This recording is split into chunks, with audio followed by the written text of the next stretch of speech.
আজকে চলুন একটা দারুণ যাত্রায় বের হওয়া যাক। এই যাত্রায় আমরা একসাথে বোঝার চেষ্টা করব আমাদের এই মহাবিশ্বের বিশালতা, এর ইতিহাস আর সবশেষে এর পরিণতি কি হতে চলেছে। আর এই সব কিছুর পেছনে রয়েছে জানেন তো, একটা নোবেল পুরস্কার জেতা যুগান্তকারী আবিষ্কার। কিন্তু একটা প্রশ্ন মাথায় আসে, তাই না? মহাবিশ্ব নিয়ে আমরা যা জানি সেটাই কি সব, নাকি এর আড়ালে আরও বড় কোনো রহস্য লুকিয়ে আছে? চলুন আজ সেই রহস্যের গভীরে ডুব দেওয়া যাক।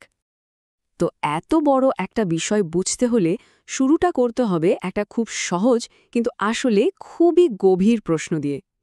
এই যে সবকিছু, এটা আসলে ঠিক কতটা বড়?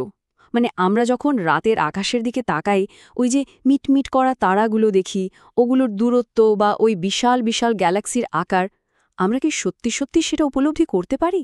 আমার তো মনে হয় না। চলুন এই বিশালতাকে একটু ধরার জন্য খুব চেনা একটা জায়গা থেকে আমাদের যাত্রাটা শুরু করি। আচ্ছা, তো আমাদের সেই পরিচিত জায়গাটা আর কিছুই না, আমাদের সবচেয়ে কাছের প্রতিবেশী চাঁদ। চাঁদ দিয়েই শুরু করা যাক।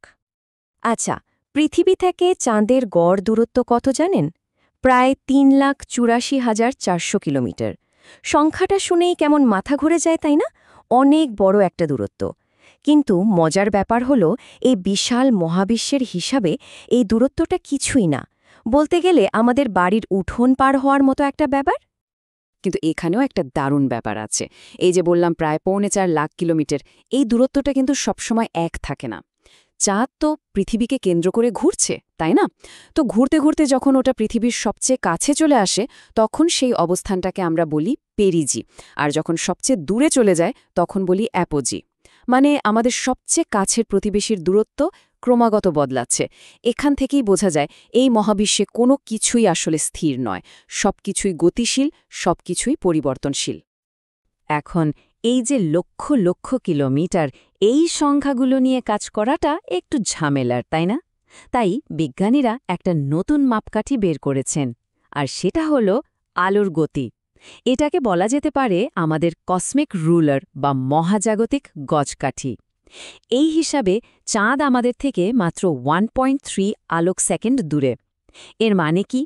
এর মানে হল চাঁদের আলো আমাদের চোখে এসে পৌঁছাতে 1.3 সেকেন্ড সময় লাগে।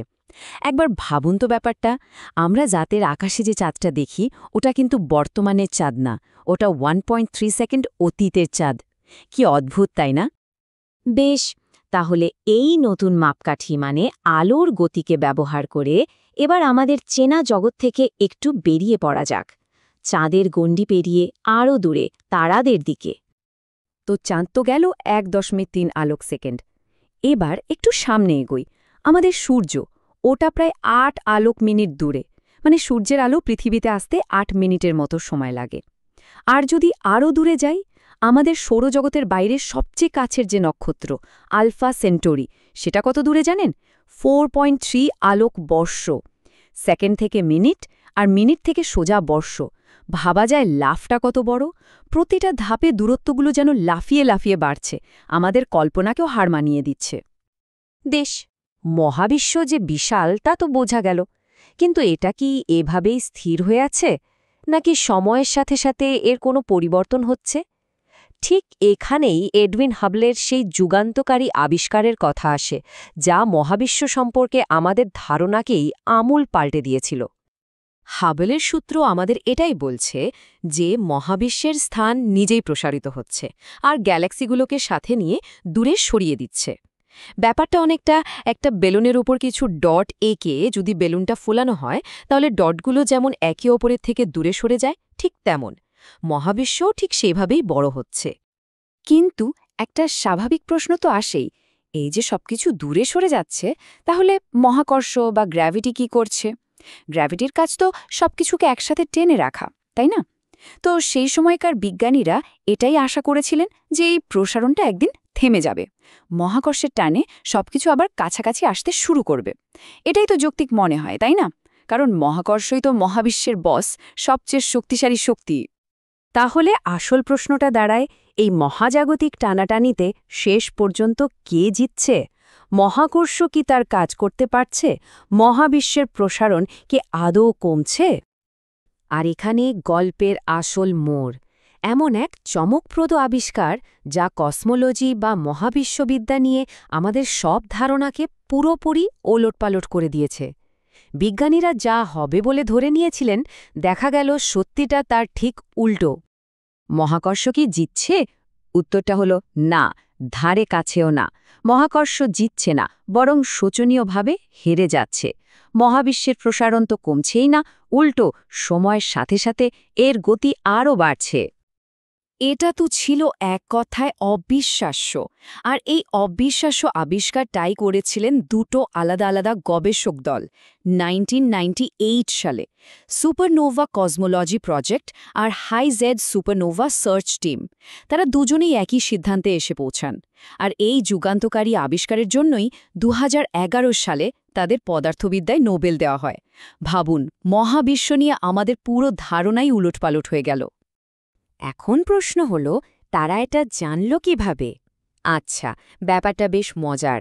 তারা এক বিশেষ ধরনের তারার বিস্ফোরণ বা সুপারনোভা পর্যবেক্ষণ করেছিল, যেগুলোকে বলে টাইপ 1A সুপারনোভা। এদেরকে স্ট্যান্ডার্ড ক্যান্ডেল বা আদর্শ মোমবাতি বলা হয়। কেন? কারণ বিজ্ঞানীরা খুব ভালোভাবে জানেন যে এই বিস্ফোরণগুলো সবসময় ঠিক একই পরিমাণ আলো ছড়ায়।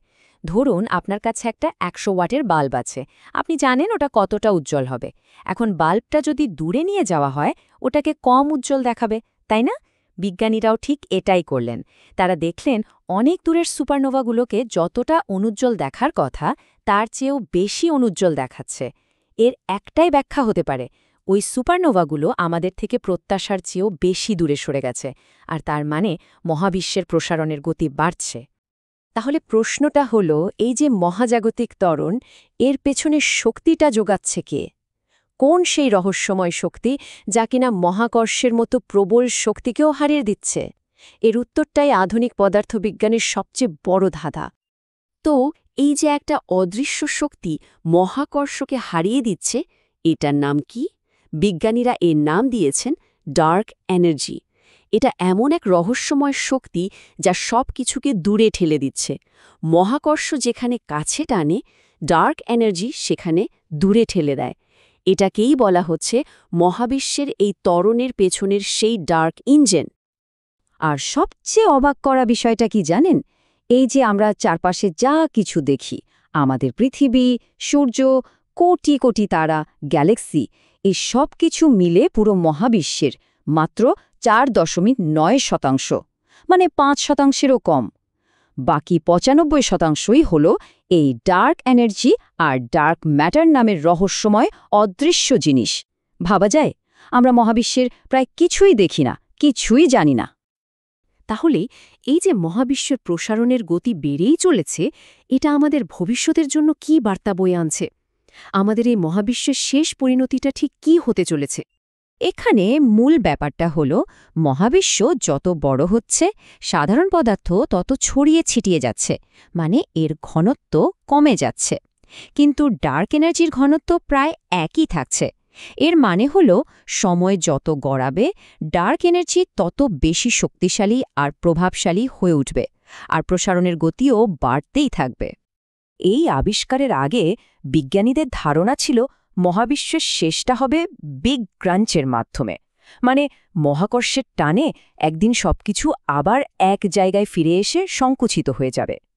কিন্তু ডার্ক এনার্জির আবিষ্কার এই পুরো ছবিটাকেই পাল্টে দিয়েছে। এখন সবচেয়ে সম্ভাব্য যে পরিণতির কথা বলা হচ্ছে, তা হল বিগ ফ্রিজ বা মহাশৈত্য। মানে প্রসারণ চলতেই থাকবে চিরকাল। গ্যালাক্সিগুলো একে অপরের থেকে আরও দূরে সরতে থাকবে। একসময় সব নক্ষত্রের জ্বালানি ফুরিয়ে যাবে, তারা নিভে যাবে। মহাবিশ্ব পরিণত হবে এক বিশাল শীতল, অন্ধকার আর শূন্য এক জায়গায়। রাতের আকাশে তাকিয়ে আর কিছুই দেখা যাবে না। কি অদ্ভুত একাকী একটা ভবিষ্যৎ, তাই না? তাহলে দেখুন, আমরা যাত্রা শুরু করেছিলাম একটা প্রশ্নের উত্তর খুঁজতে, আর শেষে এসে পৌঁছালাম আরও বড় এক রহস্যের সামনে। আমরা জানলাম যে মহাবিশ্ব প্রসারিত হচ্ছে এবং সেই প্রসারণের গতি বাড়ছে। কিন্তু এই উত্তরটা জন্ম দিল বিজ্ঞানের ইতিহাসের সম্ভবত সবচেয়ে বড় প্রশ্নটার। এই ডার্ক এনার্জি আসলে কি? এটা কোথা থেকে আসছে? এর ধর্মটাই বা কী? এই প্রশ্নের উত্তর আজও আমাদের কাছে নেই। আমরা একটা রহস্যের পর্দা সরালাম শুধু এটা দেখার জন্য যে তার পিছনে আরও বড় আরও গভীর এক রহস্য লুকিয়ে আছে। আর এটাই তো বিজ্ঞান, এক রহস্যের সমাধান আমাদের পৌঁছে দেয় নতুন এক রহস্যের দোরগোড়া।